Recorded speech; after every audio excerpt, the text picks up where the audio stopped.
1947 की रात को लगभग 10:45 पर पंडित जवाहरलाल जी ने विशेष रूप से तमिलनाडु से आए हुए अधिनम से सेंगोल को स्वीकार किया था।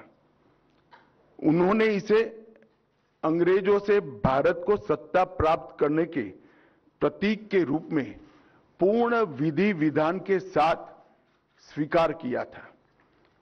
पंडित नेहरू ने 14 अगस्त की रात को अपने निवास पर कई नेताओं की उपस्थिति में सेंगोल स्वीकार कर सत्ता के हस्तांतरण की प्रक्रिया को एक प्रकार से पूरा किया था, जिनमें श्री राजेंद्र प्रसाद भी थे, जो बाद में हमारे राष्ट्रपति बने। ये घटना क्यों और कैसे हुई, हम सब जानते हैं कि सन 47 में भारत को आजादी देने का जब निर्णय हुआ, तब लॉर्ड माउंटबेटन को ये प्रक्रिया को निर्विघ्न समाप्त करने के लिए भारत के वाइसरॉय बनाकर भेजा गया।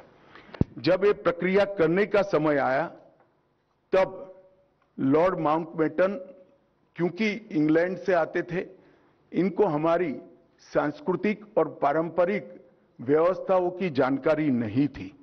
उन्होंने पंडित जवाहरलाल नेहरू जी को ये प्रश्न किया कि ब्रिटिश से भारतीयों के हाथ में सत्ता का हस्तांतरण के प्रतीक के रूप में कौन सा विशिष्ट परंपरागत समारोह का आयोजन किया जाना चाहिए।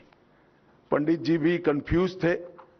उन्होंने थोड़ा समय मांगा और कहा कि मैं साथियों से चर्चा कर आपको इसके बारे में जानकारी दूंगा।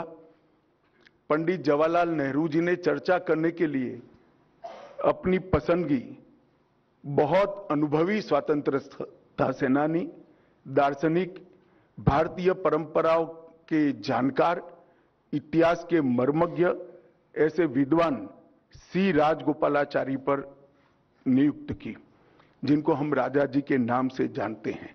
उन्होंने ये बात को राजा जी के सामने रखा। राजा जी ने अनेक पुराने ग्रंथों का अभ्यास कर, अनेक प्रक्रियाओं को स्टडी कर साम्राज्यों के समय में सत्ता के हस्तांतरण की प्रक्रिया का एक सटीक इतिहास रेखांकित कर इस सेंगोल की प्रक्रिया को चिन्हित किया और पंडित नेहरू को बताया कि हमारे यहां हमारी परंपरा में इस सेंगोल के माध्यम से सत्ता के हस्तांतरण की प्रक्रिया को अधिकृत किया गया है। और इस प्रकार ये प्रक्रिया तय हुई और पंडित नेहरू ने पवित्र सेंगोल को तमिलनाडु के अधिनम से स्वीकार कर अंग्रेजों से भारतीयों के हाथ में सत्ता के हस्तांतरण को आकार दिया। वो ही क्षण था जब पंडित नेहरू ने सेंगोल को स्वीकार किया, जब हम जिसको स्वतंत्रता कहते हैं, इसका सटीक स्तन था। इस अनुष्ठान का उद्देश्य इस तथ्य का स्वीकारीकरण है कि भारत में विदेशी शासन भारत के लोगों के पास एक ऐसी आध्यात्मिक प्रक्रिया से आई जो प्राचीन और भारत की सुदृढ़ परंपरा है। पंडित नेहरू ने इस अनुष्ठान के संपादन के लिए दक्षिण के मठाधिपति को स्वीकार कर आगे चले, जिससे पता चलता है कि उनका उद्देश्य भारत की भावात्मक एकता और आध्यात्मिक एकीकरण का था।